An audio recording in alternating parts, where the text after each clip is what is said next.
Ika-23 Kabanata. Ang Panginoon ay tulad ng isang pastol. Ang Panginoon ang aking pastol. Hindi ako magkukulang ng anuman. Tulad ng tupa, pinagpapahingan niya ako sa masaganang damuhan.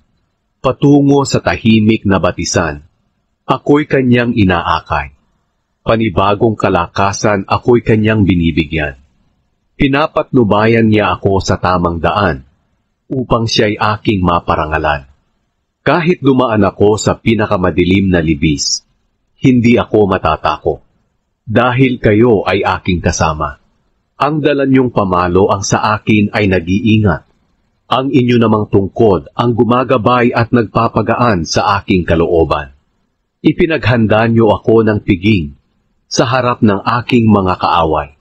Pinahiran niyo ng langis ang aking ulo, tanda ng inyong pagtanggap at parangal sa akin. At hindi nauubusan ng laman ang aking inuman.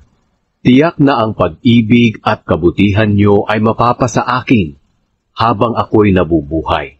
At titira ako sa bahay niyo, Panginoon, magpakailanman.